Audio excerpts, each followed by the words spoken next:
The lord. మన ప్రభు రక్షకుడైన యేసుక్రీస్తు ప్రశస్తమైన నామములో ఈ కార్యక్రమాలు వీక్షిస్తున్న మీ అందరికీ మా పరమ యెరూషలేం మినిస్ట్రీస్ ద్వారా హృదయపూర్వకమైన వందనాలు తెలియజేస్తున్నాం.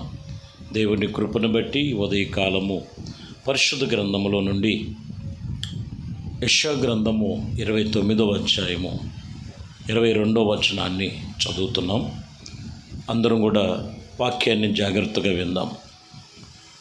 అందుచేతన అబ్రహామును విమోచించిన యెహోవా యాకోబు కుటుంబమును గురించి ఇలాగూ ఇచ్చి ఉన్నాడు.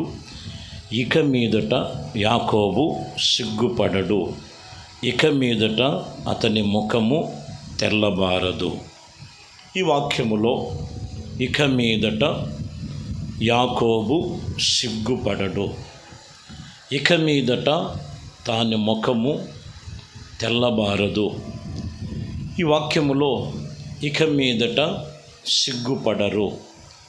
చూడండి, కొన్ని విషయాలను గురించి ఇక్కడ యాకోబును గురించి మాట్లాడుతూ లేఖనాలు సెలవిస్తున్నటువంటి మాటలు, ప్రియమైన దేవుని బిడ్డలారా, రాయబడిన మాటల్లో కొందరు వాళ్ళకి కొన్ని పరిస్థితులను బట్టి అన్నీ ఉన్నట్లుగా కనపడతారు, కానీ ఏదో ఒక విషయంలో సిగ్గుతో తలదించుకునే పరిస్థితి, చెప్పుకోలేనివి. దేవుడు సన్నిధిలో ఈరోజు ప్రభు నీతో మాట్లాడుతున్నారు. ఏం చెప్పమన్నామండి? కుటుంబ స్థితి బాగోలేదు, పిల్లల స్థితి బాగోలేదు, ఆరోగ్య స్థితి బాగోలేదు, కుటుంబానికి క్షేమ స్థితి లేదు.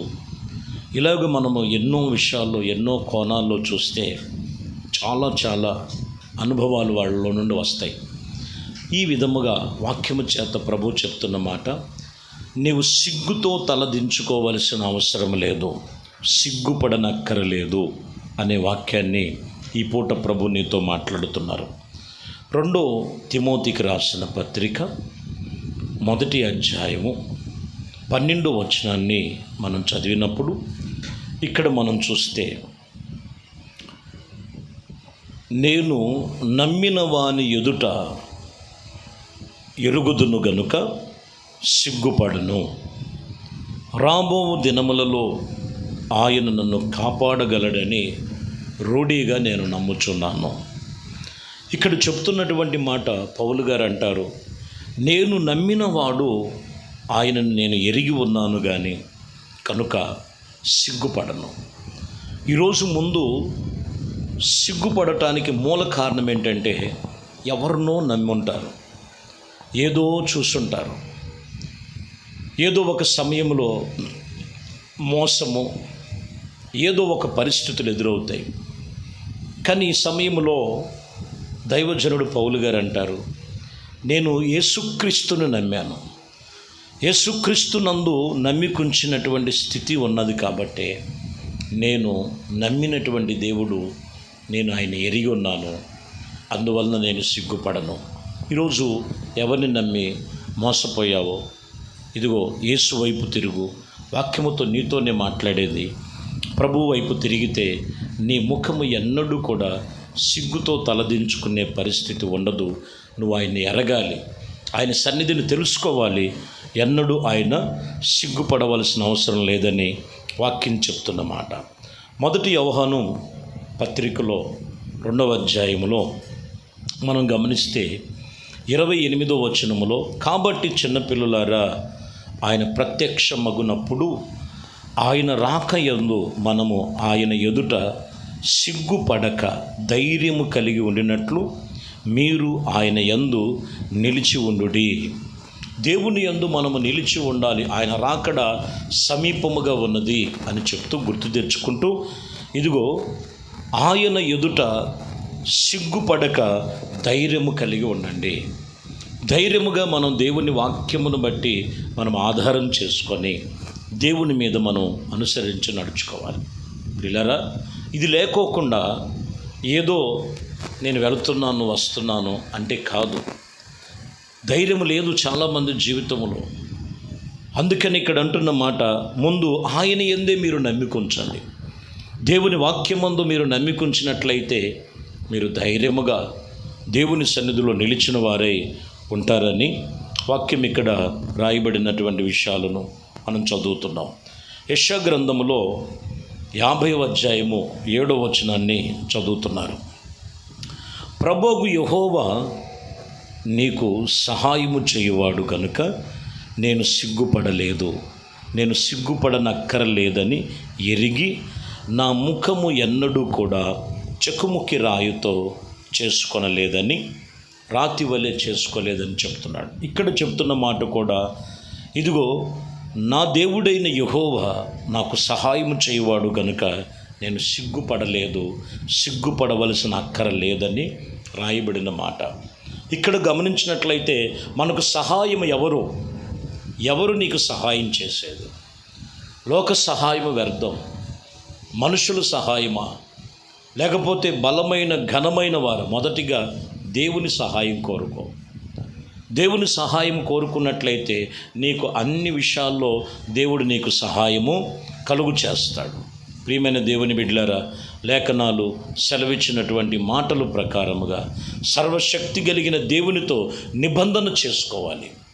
లేఖనములో రాయబడినటువంటి విషయం అదే. నువ్వు సిగ్గుపడవలసిన అవసరమో లేదని ప్రభు మాటగా తెలియజేస్తున్నారు. ఇక్కడ మరొక మాటను మనము చూసినట్లయితే రోమాపత్రికలో మనము చూస్తున్నటువంటి మాటలు 9వ అధ్యాయము 33వ వచనాన్ని చదువుతున్నాం. ఆయన యందు విశ్వాసం ఉంచిన వాడు సిగ్గుపడడు. ఎవరి యందు మనం విశ్వాసం ఉంచాలి? యేసుక్రీస్తునందున్న వారికి, యేసుక్రీస్తునందు నిలిచినటువంటి అనుభవం కలిగిన వారికి సిగ్గుపడవలసిన అవసరమో లేదని వాక్యం ఇక్కడ చెప్తున్నటువంటి మాట. ఈరోజు మనము ఎవరి మీద, ఒకటి ఆయన సహాయము కొరాలి, రెండోది మనము ప్రభునందే మనము నమ్మికుంచాలి, దేవునితో మనం నిబంధన చేసుకోవాలి. ఏ విషయంలో కూడా నువ్వు సిగ్గుపడవలసిన అవసరమో లేదు. కీర్తన గ్రంథంలో కూడా 25వ అధ్యాయము 2వ వచనాన్ని చదువుతున్నాం. నా దేవా, నీ యందు నమ్మికుంచుచున్నాను, నన్ను సిగ్గుపడనీయకము, నా శత్రువులను నిన్ను గూర్చి ఉత్సాహింపనీయకము. ఏ విషయంలో కూడా ఇక్కడ కూడా అంటున్నాడు, ఇదిగో నీ యందు నమ్మికుంచుచున్నాను. ఈరోజు ఏ విషయంలో నువ్వు దేవుని సన్నిధానములో దేవునితో నిబంధన చేసుకొని తీర్మానం చేసుకొని ఉన్నావో, ఇదిగో ఏ విషయంలో ఇంకా నువ్వు కొన్ని జరగలేదని బయటికి చెప్పుకోలేని కొన్ని సిగ్గుతో ఉన్నారో, నువ్వు సిగ్గుపడవలసిన అవసరం లేదు. దేవుడు వాక్యము మూలవాక్యం చెప్తున్న మాట, ఇదిగో యాకోబు, ఇక నువ్వు సిగ్గుపడవలసిన అవసరం లేదు, నీ ముఖము తెల్లబారవలసిన అవసరం లేదు.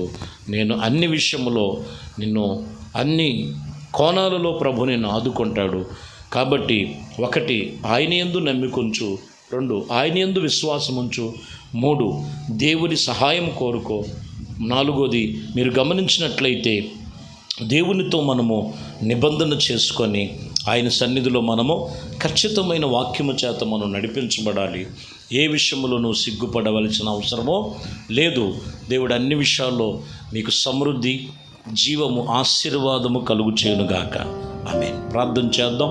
పరిశుద్ధుడా, ప్రేమ కలిగిన తండ్రి, దయగలిగిన మా ప్రభువా, మీ ఘనమైన శ్రేష్టమైన నామానికి స్తుతి స్తోత్రాలు చెల్లిస్తున్నాం. మీ కృప దయా సంకల్పమును బట్టి ఇదిగోనైనా మరి ఈ యొక్క ఉదయకాలము ఏ విషయంలో మీ బిడ్డలు బలహీనులుగా ఉన్నారో వాక్యము చేత తేటగా మీరు మాట్లాడినందుకు వందనాలు. ఏ విషయంలో సిగ్గుపడవలసిన అవసరం లేదు. నేను మిమ్మలను మీ తల పైకెత్తుతానని మీ వాక్యమును బట్టి వారి మనస్సును మీ సహాయము మీద మీ యందు నమ్మికుంచి మీ వాక్యమును బట్టి ప్రభువా మీ సన్నిధానములో నడుచుకునటానికి వాక్యానుసరముగా జీవించే జీవితం ప్రతి ఒక్కరికి దయచేయమని సమస్తమును మీ చేతులకు అప్పగిస్తూ ఘనత, మహిమ, ప్రభావాలు మీకే పొందుకోమని యేసుక్రీస్తు నామములో ప్రార్థించి వేడుకొనుచున్నాము తండ్రి. ఆమేన్. ప్రభు మిమ్మల్ని దీవించి ఆశీర్వదించునుగాక. ఆమేన్.